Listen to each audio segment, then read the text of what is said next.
Dans cette vidéo, je vais te parler des décorateurs en Python, mais je vais pas simplement te montrer comment en créer, comme c'est fait dans toutes les autres vidéos que tu peux trouver sur Internet. Je vais te montrer des cas concrets d'utilisation, donc regarde bien jusqu'à la fin car on va voir des décorateurs hyper pratiques que tu vas pouvoir commencer à utiliser dès la fin de cette vidéo. Maintenant, c'est quoi un décorateur? Alors, on va repartir du début, c'est hyper simple, tu vas voir. Prenons l'exemple de cette fonction. Ce qu'il faut comprendre en Python, c'est que les fonctions sont ce qu'on appelle des first class citizens. En gros, c'est comme tous les autres objets. Comment on sait ça? Bien que son utilisation principale, c'est d'être appelé, comme c'est fait ici, on peut tout aussi bien l'affecter à une variable, ou bien la rajouter à une structure de données. Ici, par exemple, je la rajoute à un dictionnaire, ou bien la passer en paramètre d'une autre fonction et être renvoyé par cette même fonction. Donc new nova func correspond en réalité à mon ancienne fonction que j'ai passée en paramètre et qui a été renvoyée. Et si je lance le code, on voit bien que c'est la fonction nova que je print ici. Maintenant que tu sais ça, tu ne vas pas être choqué en voyant une fonction être passée en paramètre d'une autre fonction. Eh bien, un décorateur, ça utilise exactement ça. Son objectif, c'est d'aller prendre une fonction, de lui rajouter des trucs autour, de la décorer avec du code bien sûr, pas avec des paillettes, puis de te renvoyer cette nouvelle fonction bien décorée. Maintenant, on va appliquer ça. Je crée une fonction qui prend en paramètre une autre fonction et au milieu, pour pouvoir décorer cette fonction-là, ce qu'on fait, c'est qu'on va créer une nouvelle fonction. C'est ce qu'on appelle une inner function. Comme ça, grâce à cette inner function, on peut librement rajouter du code avant et après notre fonction. Donc là, on a notre fonction nova de tout à l'heure. On va lui appliquer le décorateur. Si je lance le code, comme tu l'auras compris, ça doit écrire « Abonne-toi à Mayas Nova, merci ». Donc voilà, c'est aussi simple que ça, et figure-toi que là, c'est une manière de décorer une fonction, mais toi, ce que tu as sûrement déjà vu, c'est l'autre syntaxe qui ressemble à ça. Et quand on lance, bien évidemment, on a le même résultat. Et généralement, la première question que les gens se posent quand ils voient tout ça, c'est pourquoi faire tout cela? Pourquoi je ne peux pas tout simplement prendre mon code et le rajouter dans ma fonction, ou bien juste créer une autre fonction et faire l'appel de mon ancienne fonction à l'intérieur? Et en posant cette question, tu as totalement raison, car en réalité, ça n'a pas d'intérêt de créer un décorateur dans des exemples aussi simples. C'est d'ailleurs ça le problème de toutes les vidéos qui expliquent le sujet. C'est qu'elles ne montrent jamais d'exemples concrets d'utilisation. Donc maintenant, je vais te montrer un exemple que j'ai moi-même codé où je n'ai pas encore mis de décorateur et on va faire ensemble le refacto. Comme ça va te permettre de vraiment voir quand il est pertinent de l'implémenter. Donc j'ai mis tout le code dans un package et ici j'ai pris l'exemple d'une web app où on peut faire des audits SEO pour des sites internet. Par exemple, dans le module views.py, on a deux vues qui permettent de commencer une analyse d'un site internet, donc Start Website Analysis View, et une autre vue qui permet de scheduler l'analyse. Comme ça, elle se lance tous les jours, par exemple. Pour la première vue, ce qu'on fait, c'est qu'on vérifie d'abord le type de méthode qui est utilisé. Si ce n'est pas du post, on le précise ça à l'utilisateur en renvoyant une HTTP réponse et en disant que on accepte que les requêtes de type post. Puis, on vérifie que l'utilisateur est authentifié. Donc, pareil, s'il n'est pas authentifié, on envoie une HTTP réponse avec You are not authenticated.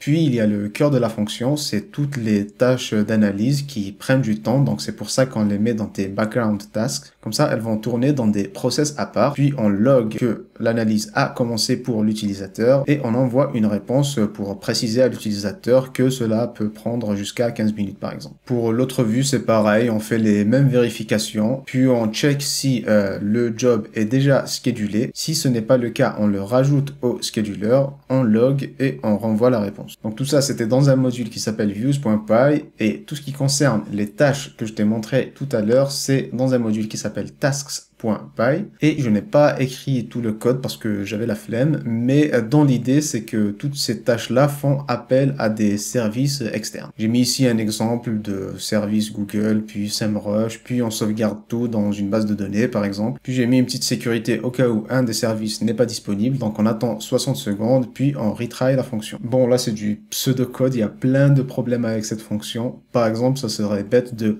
relancer l'appel au service de Google juste parce que celui de SEMrush a planté. Donc bon, c'est vraiment pour illustrer. Puis le dernier module qui nous intéresse, c'est jobs.py où se trouvent tous les jobs schedulés. Encore une fois, je n'ai pas mis le code de la business logic parce que ça ne nous intéresse pas, mais dans l'idée, tous les jobs ressemblent à ça. Donc on fait un try except sur toutes les exceptions pour envoyer un email aux admins s'il y a un souci. Et en plus de ça, on calcule le temps de traitement de chaque job de cette manière. Puis on log tout ça. Donc maintenant, on va repasser par tout le code pour voir où il est pertinent d'implémenter des décorateurs. Mais avant ça, si tu aimes ce genre de vidéo, n'hésite surtout pas à liker et à t'abonner. On va commencer par le module views.py, mais avant de créer un décorateur, moi j'aime bien me poser 3 questions pour voir s'il est pertinent d'en créer. La première, c'est est-ce que le code que je veux transformer en décorateur va être réutilisé dans plusieurs endroits différents? La deuxième, c'est est-ce que le code n'a pas sa place dans la fonction? En gros, est-ce qu'il n'est pas du tout décrit dans le nom de la fonction ou dans la description de celle-ci? Et pour finir, est-ce que je ne peux pas juste sortir le code en dehors de la fonction ou le transformer juste en fonction externe solitaire? Pour mieux comprendre ce que j'essaie d'expliquer, on va faire ça sur la première vue, Start Website Analysis View. Déjà, la partie où je vérifie le type de requête HTTP, ça franchement, on va l'utiliser dans quasiment toutes les vues. À chaque fois, on veut savoir si c'est du get, du post, du delete, etc. Donc le premier point est validé. Ce sera du code qui va être réutilisé un peu partout. Deuxième point, est-ce que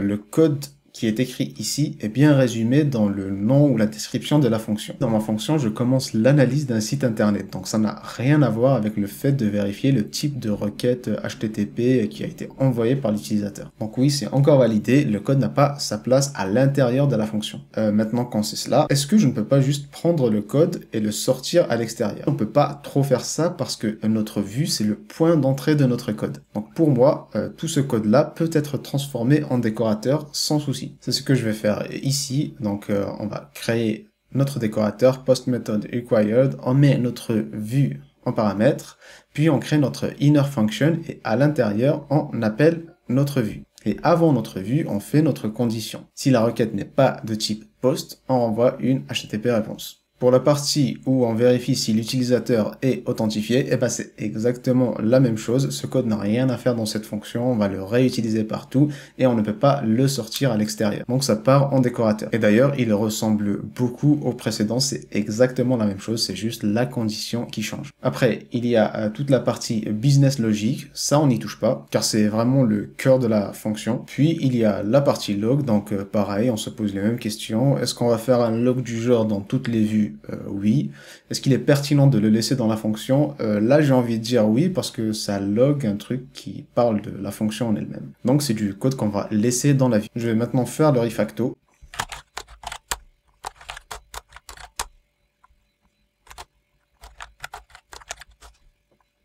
Et on va passer au module task.py. Et en vrai, ça se voit à des kilomètres parce qu'un retry est une fonction décoratrice très utilisée. Donc ça valide déjà notre premier point. Ça n'a rien à faire à l'intérieur de la fonction, sauf si on veut renommer la fonction retrieve keywords with retry. Et en plus de ça, je ne peux pas le sortir de la fonction car ça reviendrait à faire des try except un peu partout ici, ce qui est un peu dégueulasse. Donc ça part en décorateur aussi.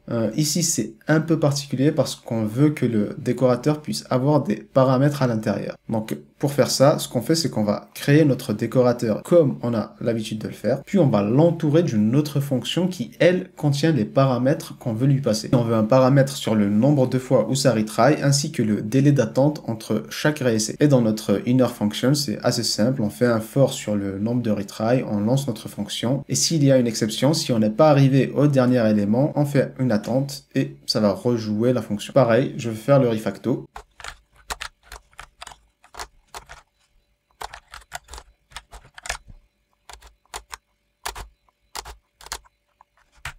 Puis on passe au dernier module, jobs.py, et comme tout à l'heure, en vrai, là on peut voir déjà soit un ou deux décorateurs qu'on peut créer. Un qui englobe le tout, ou un autre qui s'occupe juste de envoyer l'email en cas d'erreur, et un deuxième qui va tout le temps calculer le temps de traitement de chaque job. Mais on va quand même refaire l'exercice de tout à l'heure pour voir s'il est pertinent de créer le décorateur. Donc on commence par est-ce que le code va être réutilisé dans plein d'endroits différents? Eh ben oui, d'ailleurs il va être réutilisé dans 100% des jobs qu'on va écrire dans ce module. Est-ce qu'il est pertinent de garder ce bout de code à l'intérieur des fonctions? Non, la description de la fonction ne parle pas du tout de calculer le temps de traitement ou bien d'envoyer des emails. Et pour le dernier point, est-ce qu'on peut pas le sortir de la fonction? Eh ben c'est ça le point que je voulais aborder. Ici en l'occurrence, oui, on peut sortir ce code de cette fonction. Si on regarde en bas, il y a le scheduler qui lui va s'occuper d'appeler les jobs. Et si on prend juste le code et on le sort des fonctions,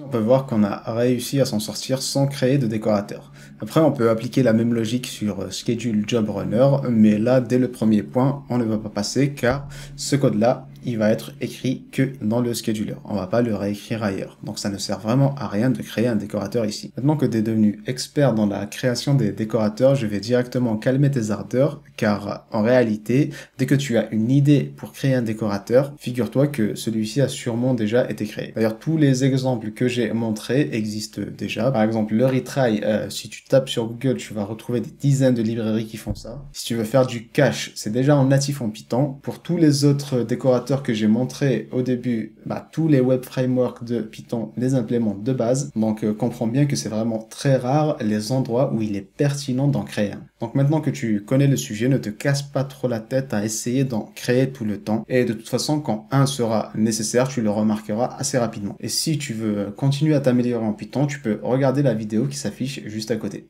Allez, salut!